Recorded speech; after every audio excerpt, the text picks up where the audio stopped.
សួស្តីបងប្អូនអរគ្នាថ្ងៃនេះមានរបស់លេងថ្មីមួយទៀតដើម្បីយកមកចែកជូនបងប្អូនអ្នកដែលចូលចិត្តមើលនៅវីដេអូការដំឡើងទូភ្លើងបាទជូនពរបងប្អូនឲ្យមានសុខភាពល្អរស់ស៊ីមានបានរមបានដូចខ្ញុំបាននេះម៉ែខ្ញុំមួយបាទឥឡូវហ្នឹងយើងទ្វារ2ជាន់បងប្អូនគឺយើងយក Digital រីបពីលើអញ្ចឹងទៅហើយយើងគូលៃវាអញ្ចឹងណាចឹងគឺយើងសេរីស្រង់វាមើលតើវាស្មើគ្នាឬមួយក៏មិនស្មើគ្នាអីហើយខ្ញុំក៏ចាប់ផ្ដើមកាន់បន្ទាត់អីហ្នឹងក៏គូខុច2នាក់ហ្នឹងទៅវាលឿនបាទម្នាក់កាន់ទប់អញ្ចឹងទៅជួយទប់វាអីចឹងផងទៅយើងដៅចោះយើងណាពោះអាហ្នឹងហើយដែលថាឥឡូវយើងជំនុំគ្នាចែកមិនស្មើពោះឌីងទ័រវា4ប្រឡោះហើយអញ្ចឹងយកទូរស័ព្ទមកចែកខុចទៅចឹងលៃទៅគឺត្រូវហើយបាទប៉ុណ្ណឹងខ្ញុំសរសេរស្ដាំឲ្យបងប្អូនដល់ពេលកាន់ស្ពើទៅកាន់ខាងឆ្វេងអញ្ចឹងបាទឆ្វេងក៏បានស្ដាំក៏បានដែរបងប្អូនខ្ញុំអត់អីទេឥឡូវនេះយើងចាប់ផ្ដើមសេរីស្រង់វាគូលៃវាហើយតនហើយនៅច្រឡំហើយមិនយើងរៀបចំនឹងហើយដែរយើងសេរីនៅ Digital មេមួយទៀត Digital មេ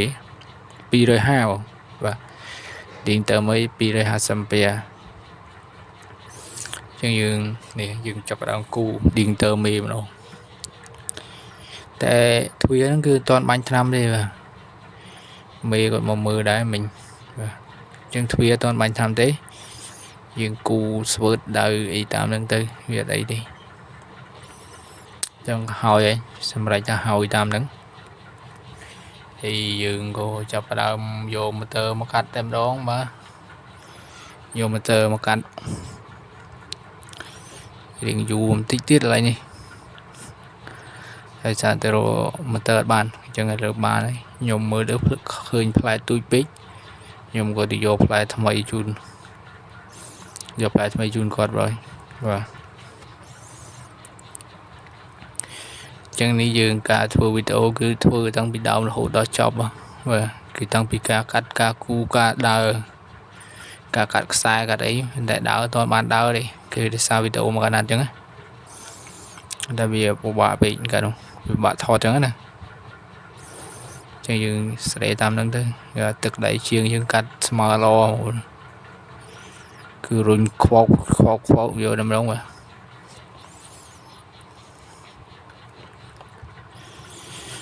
អញ្ចឹងសង្ឃឹមថាវីដេអូនេះមានអត្ថប្រយោជន៍ទៅដល់បងប្អូនណា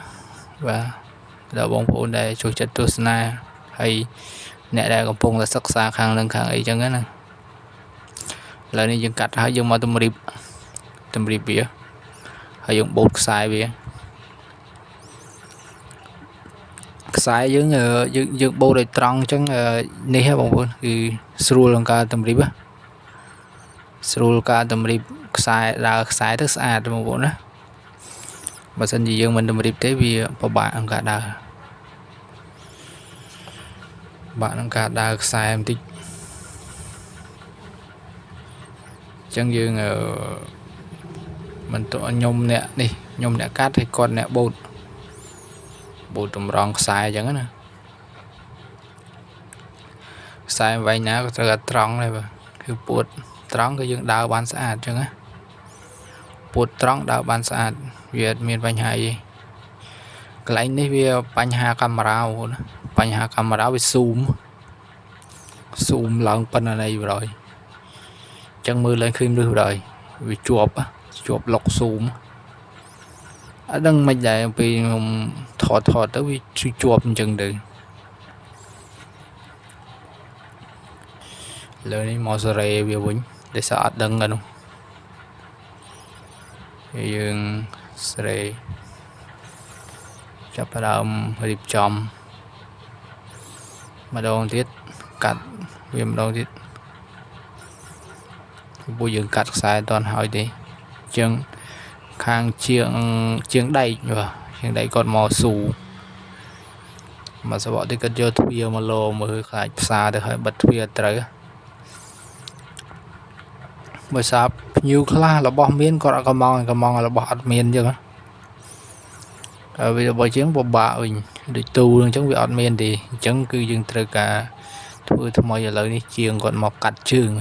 វាស់វែងកាត់ជើងយើងវាស់វែងកាត់ជើងគាត់ម្នាក់ហ្នឹងគាត់ដៃក៏ចេះខាងភ្លើងក៏ចេះអញ្ចឹងគាត់ទៅជន់ជើងមកកាត់ពួកឌីងតើវានេះវាអត់នេះទេឌីងតើវាចាត់ទ្វារ2ជាន់វាត្រូវឲ្យលៀនចេញមកក្រៅអញ្ចឹងយើងចាប់ផ្ដើមលៃលោកវាតាមហ្នឹងទៅ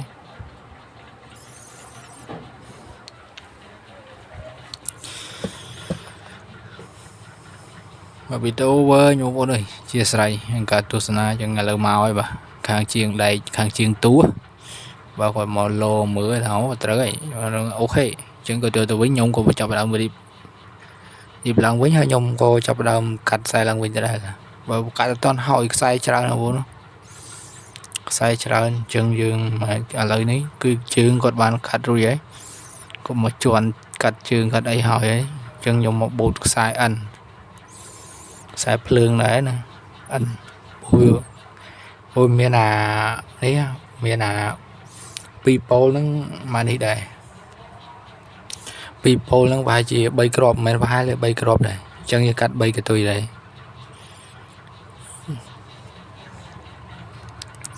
អញ្ចឹងយើងស្រេស្រង់តម្រិបឌីងតើឲ្យបាញ់អាហ្នឹងអញ្ចឹងបងប្អូននេះឃើញអត់បាទគឺយើងស្រេស្រង់បាញ់អញ្ចឹង